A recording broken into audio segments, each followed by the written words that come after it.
यहोवा मेरा चरवाहा है, मुझे कुछ घटी न होगी। इस पद को पढ़ते हुए बहुत से लोग प्रभावित होते हैं और भ्रम महसूस करते हैं। परमेश्वर हमारे चरवाहा है जो हमें हर समय जीवन प्रदान करते हैं। परमेश्वर के जीवन के अनंत प्रावधान के साथ हमें किसी चीज की कमी नहीं होगी। लेकिन अब हम कमजोर महसूस करते हैं और आत्मा में मुरझा जाते हैं, बाइबल से कोई प्रेरणा नहीं पाते हैं, प्रार्थना करते समय द्रवित महसूस नहीं करते हैं और प्रभु की उपस्थिति महसूस नहीं करते हैं।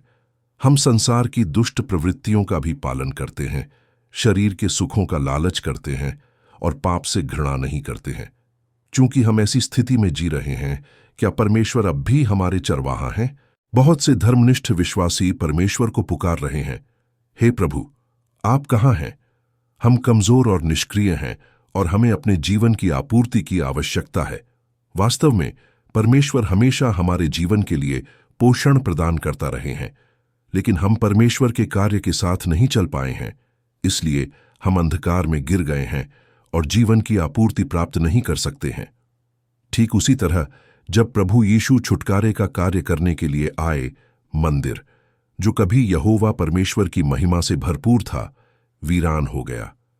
यहूदी लोग व्यवस्थाओं को नहीं मानते थे, अनुचित बलिदान किए जाते थे और मंदिर व्यापार का स्थान चोरों का अड्डा बन गया था। उन्होंने परमेश्वर के प्रावधान को खो दिया था और अंधकार में गिर गए थे।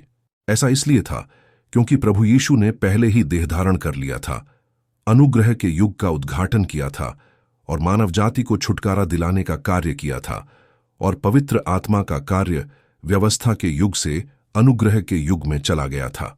जिन लोगों ने प्रभु यीशु के छुटकारे के कार्य को स्वीकार किया, उन्होंने पवित्र आत्मा का कार्य प्राप्त किया और जीवन में पोषण प्राप्त किया। जिन लोगों ने प्रभु यीशु के कार्य को स्वीकार नहीं किया या उनका विरोध भी किया, उन्हें पवित्र आत्मा के कार्य द्वारा हटा दिया गया। उन्होंने परमेश्वर के जीवन की आपूर्ति खो दी और वे केवल अंधकार और वीरानी में गिर सकते थे। अब हम अंतिम दिनों के छोर पर हैं। बड़ी आपदाएं शुरू हो चुकी हैं और प्रभु की वापसी की भविष्यवाणियां पूरी हो चुकी हैं। प्रभु यीशु पहले ही लौट आए हैं और उन्होंने उन सभी को शुद्ध करने और बचाने के लिए जो अंत के दिनों के परमेश्वर के कार्य को स्वीकार करते हैं, सत्य व्यक्त किया है और परमेश्वर के घर से शुरू होने वाले न्याय के कार्य को किया है। पवित्र आत्मा का कार्य अंत के दिनों के परमेश्वर के कार्य में स्थानांतरित हो गया है। जो लोग परमेश्वर के अंत के दिनों के कार्य को स्वीकार करते हैं, वे पवित्र आत्मा के कार्य को प्राप्त करते हैं और जीवन के जीवित जल से सिंचित और पोषित होते हैं और उनकी आत्माएं संतुष्ट होती है। हालांकि जो लोग अंत के दिनों के परमेश्वर के कार्य को नकारते और यहां तक कि उनका विरोध और निंदा करते हैं, उन्होंने पवित्र आत्मा के कार्य को खो दिया है।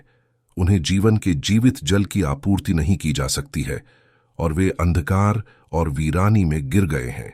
इसीलिए यदि हम पवित्र आत्मा के कार्य और जीवन के जीवित जल के सिंचन और आपूर्ति को प्राप्त करना चाहते हैं, तो हमें प्रभु यीशु की वापसी का स्वागत करना चाहिए, अपने सच्चे चरवाहे को खोजना चाहिए और अंत के दिनों में परमेश्वर के कार्य को स्वीकार करना चाहिए। तभी हमारी आध्यात्मिक कमजोरी और नकारात्मकता की समस्या को जड़ से दूर किया जा सकता है। उस समय यह व्यावहारिक होगा जब हम कहेंगे, यहोवा मेरा चरवाहा है, मुझे कुछ घटी न होगी। यदि आप अंत के दिनों में परमेश्वर के कार्य की जांच करना चाहते हैं, तो जितनी जल्दी हो सके प्रभु की वापसी का स्वागत करें और परमेश्वर के पद चिन्हों का अनुसरण करें। कृपया हमारे चैनल को सब्सक्राइब करें, वीडियो को लाइक और शेयर जरूर करें। धन्यवाद।